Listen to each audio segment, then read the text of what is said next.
அனைவருக்கும் வணக்கம். ஆஸ்ட்ரோமைண்ட் தெரபி அன்புள்ளங்கள் அனைவரையும் இந்த புதிய வீடியோவில் சந்திப்பதில் பெரும் மகிழ்ச்சி அடைகிறேன்.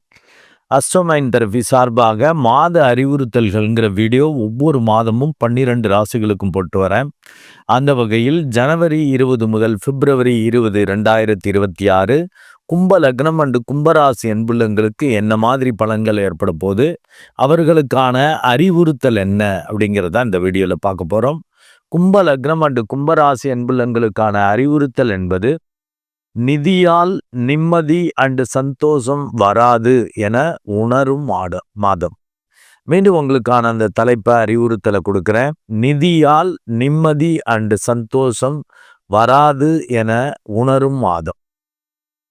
ஸோ அப்போ ஒன்று நிறைய நிதி கிடைச்சாலும் நிம்மதி சந்தோஷம் இல்லைன்னு கஷ்டப்பட போகிறீங்களா? அது தசாபுருத்தியை பொறுத்து இருக்கு. இல்லை வந்த நிதியெல்லாம் இழந்து விட்டு எல்லாம் போனாலும் எனக்கு ஒரு திருப்தி, நான் என்னால் முடியும், சம்பாதிக்க முடியும், என்னுடைய சந்தோஷம் குறையாது, எதே நடந்தாலும் நான் ஆனந்தமாக இருப்பேன் அப்படிங்கிற ஒரு தன்மை உங்களுக்கு வரும். எப்படி அடைய போறீங்கிறது உங்கள் பிறப்பு ஜாதகத்தை பொறுத்து. ஆக நிதி ஒரு பெரிய பிரச்சனை இல்லை, அதனால நம்மளுடைய நிம்மதி சந்தோஷம் கெடாது. அது நிம்மதி சந்தோஷம் நம்ம கையில் இருக்கு. நம்ம பார்க்குற விதம், எடுத்துக்கொள்ளக்கூடிய விதம், நடந்து கொள்ளக்கூடிய விதத்தில் தான் நிம்மதி சந்தோஷம் இருக்குது அப்படிங்கிறத உணரக்கூடிய மாதமாக இருக்குது. இப்போ நல்ல தசாபுத்தி இருந்துச்சு அப்படின்னா பெரிய அளவுக்கு நிதி கிடைக்கும். அவ்வளோ கிடைச்சும் ஏதோ ஒரு வெறுமை, ஒரு தனிமை, இவ்வளவும் இருந்தும் நம்மளால் அனுபவிக்க முடியல, ஒரு என்னமோ ஒரு ஏக்கம், ஒரு சுணக்கம் அப்படி இருக்கிறதுக்கான வாய்ப்புகள் உண்டு. இல்லாட்டி ஏற்கனவே வந்ததை இருந்ததை காலி பண்ணிடுற மாதிரி ஓவர் விரயம், அகலக்கால் வச்சு காலி பண்ணிடுறது, பெரிய அளவுக்கு ஏதாவது முயற்சி பண்ணி காலி பண்ணிடுறது, அதற்கான வாய்ப்புகள் உண்டு. கெட்ட தசாபுத்தி நடந்துச்சுன்னா அப்படிதான் இருக்கும். இருக்கிற எல்லா பணத்தையும் சொத்துக்குத்தெல்லாம் அடமானம் வச்சு அப்புறம் மீட்க முடியாத மாதிரி எல்லாம் போகிற மாதிரி ஆகும். ஸோ அதற்கான வாய்ப்புகளும் உண்டு. இந்த நிம்மதி சந்தோஷம் எப்படி வரப்போகுதுங்கிறது உங்கள் பிறப்பு ஜாதகத்தை பொறுத்து இருக்கு. ஏன் இதை மாதிரி உங்களுக்கு ஒரு அறிவுறுத்தல் கொடுக்குறேன் அப்படின்னா, உங்கள் லக்னாதிபதி 2ஆம் இடத்துல, தட் இஸ் 7.5 பாதச்சனியில் இருக்கார். போறப்ப நல்லது பண்ணக்கூடிய தன்மை இருக்கும். கெடுத்து கொடுக்க போறாரா, கொடுத்து கெடுக்க போறாரா அப்படிங்கிறது பொறுத்து, இந்த ஜாதக தசாபுத்தியை பொறுத்து இருக்கும். சில பேருக்கு கொடுத்து கெடுப்பார், சில பேருக்கு கெடுத்து கொடுப்பார். எப்படி செய்ய போறார் இந்த பாதச்சனி அப்படிங்கிறது உங்க ஜாதகத்தை அமைப்பை பார்த்தா தான் தெரியும். அந்த லக்னத்திலேயே ராகு 7ல் கேது இருக்கிறதும் சர்ப்பதோஷத்தை ஏற்படுத்துது. மற்றவங்க வழியா, சூழல் வழியா முறிவு, பிரிவு, சிக்கல்கள், கன்ஃபியூஷன், புரிந்து கொள்ள முடியாத நிலைமைங்கிற மாதிரி தான் இருக்கும். மற்றவங்க முறிவு பிரிவுன்னு கேட்குற மாதிரி தான் இருக்கும். 2-11 கூடிய அந்த குரு பகவான் 5ஆம் இடத்துல இருக்கிறது சிறப்பு. ஆனால் அவர் வக்ரம் பெற்று போயிருக்கார். தன லாபாதிபதி அண்டு காரகமும் தனத்திற்குரிய காரகம். குரு யாருன்னா தனக்காரகன். அவர் 5ல் இருந்து அபரிமிதமான லாபங்கள், நன்மைகள், தன வருவாயை கண்டிப்பாக கொடுப்பார். ஆனால் எதிர்பார்த்தீங்கன்னா கொடுக்க மாட்டார், எதிர்பாராம கிடைக்கும். ஸோ அந்த மாதிரி தன்மை இருக்கு.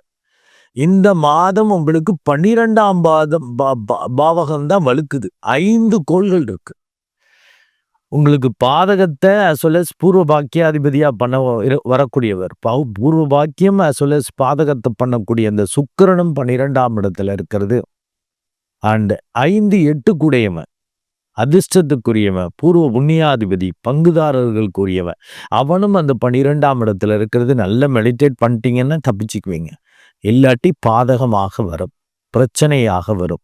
எங்கும் விரயம், எதிலும் விரயம், நிம்மதி சந்தோஷம் இல்லை அப்படிங்கிற புலம்பல்கள் தான் அதிகமாக இருக்கும். ஆண்டு 7ஆம் இடத்ததிபதியான சூரியனும் 12ல் போய் மறைகிறார். மற்றவங்க பெரியவங்க, தந்தை போன்று உள்ளவர்கள், அரசியல்வாதிகள், அவர்கள் வழியாகவும் நிம்மதி சந்தோஷம் கெடுகிறது. இல்லாட்டி அவர்கள் வழியாக அலைச்சல்கள், பிரச்சனைகள் இருக்கிறது, விரயமாகிறது, இப்படி ஆகும். அரசு வழி, அரசு சம்பந்தமான விஷயங்கள் வழியாகவும் விரயங்கள் வரும். ஒழுங்காக ப்ராப்பராக டேக்ஸ் கட்டுறது, ப்ராப்பராக செய்கிறது, இதெல்லாமும் நீங்கள் பண்ணிக்கணும். ஏன்னா நிதியை வைத்துக்கொண்டே உங்களுக்கு அப்படி ஒரு நிம்மதி சந்தோஷத்துக்கு எப்படி ரிலேட் பண்ணலான்னு அப்படி ஒரு ஞானியாக மாறப் போறீங்க. உங்களுக்கு 3-10 கூடை அந்த செவ்வாய் உச்சமாவது சிறப்பு. ஆனா 12ஆம் இடத்துல உச்சமாகறதால பரபரன்னு ஓடிட்டு இருப்பீங்க. எதுக்கு ஓடுறோம், எதுக்கு செய்யறோம், என்ன செய்யறோம்னு தெரியாம ஓடிக்கிட்டு இருந்தா. அதுதான் பெரியவங்கெல்லாம் சொல்லுவாங்க. இந்த நாய் எதுக்கு ஓடுதுன்னே தெரியல. திடீர்னு அங்க ஓடுது, நிக்குது. அது ஏதோ ஒரு மோப்ப சக்தி, ஏதோ ஒரு வாசனை இருந்தா திடீர்னு திரும்பி வரும். என்ன போணுச்சு திரும்பி வருது, இப்படி அப்படின்னு யோசிப்பாங்க. அது அவங்களுக்கு தெரியாது. அதுக்கு தான் அந்த ஏதோ வாசனை தெரிஞ்சிருக்கும். இப்படி அலையும். ஸோ நம்ம அதுபோல உங்க மனமும், உங்களுடைய முயற்சிகளும் அப்படி ஓடும், அலைபாயும். ஏன்னா உங்க லக்னம் அண்ட் ராசி அந்த அதிபதி சனி பகவானுக்கு அப்படியே ஆப்போசிட்டான கேரக்டர் உள்ளவர். உங்க லக்னாதிபதி ராசி அதிபதி சனி பகவான் குளிர்ச்சியான கோள், ஐஸ் கட்டி போல. அதே செவ்வாய் பார்த்தீங்கன்னா கடுமையான வெப்பக்கோள். அவரு 3-10 குடையவனா, முயற்சி தைரியத்துக்குரியவன், தொழில் வேலை வாய்ப்பு அந்தஸ்து மரியாதைக்குரியவன். அவன் போய் உச்சமாகிறான் 12ஆம் இடத்துல. ஆக இருக்கிற இடத்த விட்டு வெளியில ஓடிட்டீங்கன்னா நல்லது. அட்லீஸ்ட் அதர் ஸ்டேட்டாவது போயிடணும், இல்லாட்டி வெளிநாடு போயிடணும். அப்ப நீங்க ஒரு தெளிவு கிடைக்கும். இருந்தாலும் அங்கேயும் நிதியால, ஏன்னா பணம் நிறைய சம்பாதிப்பீங்க. பொண்டாட்டி ஊர்ல இருக்க, குழந்தைகள் அங்க பார்க்க முடியல, ஏதோ ஒரு இது வரும். ஸோ அந்த மாதிரி தன்மை. அதனாலதான் இந்த தலைப்பே நிதியால் நிம்மதி சந்தோஷம் வராது என உணரும் நேரம். நிம்மதி சந்தோஷம் நிதி இருக்கிறதால வருது, இல்ல நிதி போயிட்டதால கெட்டு போச்சுன்னு கிடையாது. நல்ல மெடிடேட் பண்ணிட்டீங்கன்னு வச்சுக்கோங்க, அந்த இதை உணர முடியும். பெரிய அளவுக்கு அதிர்ஷ்டத்தை, நன்மைகளை மெடிடேட் பண்ணிட்டு நீங்க செய்யறப்ப அந்த குரு பகவான் கொடுப்பார். பெரிய லாபத்தை கொடுப்பார், தன வருவாயை கொடுப்பார். அதே மெடிடேட் பண்ணாம இஷ்டத்துக்கு நீங்க செய்றீங்க அப்படின்னா அறியாமையால் அந்த 7.5 வேலை பார்க்கும். சரியான விரயத்தை கொடுத்து பேரை கெடுத்துக்கிற மாதிரிலாம் பண்ணி அப்புறம் தான் ஒழுங்குபடுத்துவார். இதை தான் இப்படி செய்யணும், இதை செய்யக்கூடாதுங்கிறத கத்துக்கிட்டேன்னு. இந்த சூரியனும் 13/2/2026 வரைக்குமே 12ஆம் இடத்துல தான் இருக்கார். அப்ப மற்றவங்க சூழல் தந்தை போன்று உள்ளவர்கள்ட்ட முரண்பாடுகள் வராதபடி, சிக்கல் வராதபடி பார்த்துக்கணும். அது 13/2 அடுத்து உங்க லக்னத்துக்கே வருகிறார். அப்ப அவங்கெல்லாம் உங்களுக்கு சப்போர்ட்டுக்கு வருவாங்க. உங்களுக்கு தன்னம்பிக்கை உயரும், தைரியம் வரும். அப்பா நம்ம கூட இருக்கார், அப்பா எனக்கு எதை கேட்டாலும் செய்வார். அந்த அதிகாரி நம்மளுடைய வெல்விஷரா, நலம் விரும்பியா இருக்கார், என்ன வேணாலும் செய்வார். அந்த அரசியல்வாதி சப்போர்ட் நம்மளுக்கு இருக்கு, அப்படிலாம் வரும். சூரியனோடு அந்த ராகும் இணையிறப்ப அவங்க பயப்படுவாங்க உங்கள்கிட்ட, அந்த மாதிரி வரும். அது 13 வரைக்கும் கொஞ்சம் டேஞ்சரா இருக்கு இல்லையா, கவனம் தேவை. அண்டு உங்களுக்கு பூர்வம் பாக்கியாதிபதியா வரக்கூடியவர் கிட்டத்தட்ட 6-2 வரைக்கும் 12ஆம் இடத்துல இருக்கார். 6-2க்கு அப்புறம் லக்னத்துக்கு வர்றது நல்லது. மெடிடேட் பண்ணிட்டீங்கன்னா மிராக்கிளை பார்ப்பீங்க, சூப்பரா இருக்கும். எது நடந்தாலும் என்னுடைய நிம்மதி சந்தோஷம் குறையாது, எப்போதும் சந்தோஷமா இருப்பேன் அப்படிங்கிற தன்மை உங்களுக்கு இருக்கும்.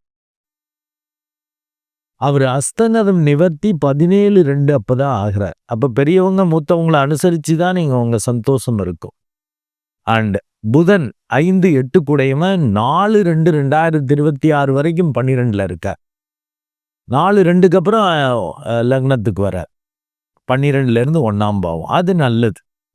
ஒரு இனம் புரியாத பயத்தோட ஒரு த்ரில்லிங்கான அதிர்ஷ்டம், த்ரில்லிங் என்ன நடக்குமோன்னு கடைசி வரைக்கும் பீதி.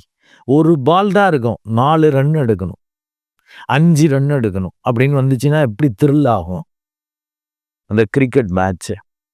அந்த மாதிரி அந்த கடைசி பால்ல ஒரு 6 அடிச்சு 5 ரன் எடுத்து சக்சஸ் பண்றது, 6 அடிச்சு 4 ரன்னு தேவைன்னா 4 ரன்னு 6 ரன்னா எடுத்து சக்சஸ் பண்றது, இப்படி பண்றதுக்கான வாய்ப்புகளை உங்களுக்கு கொடுப்பார்.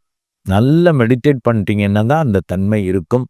இல்லாட்டி நீங்களும் அன்னீசியா இருந்து வித்தியாசமா ஏதாவது பேசி செஞ்சு கெடுத்துக்கிறது, அதன் மூலம் மற்றவங்க முறிவு பிரிவுன்னு போற மாதிரி ஆகிறது, இதெல்லாம் நடக்கும்.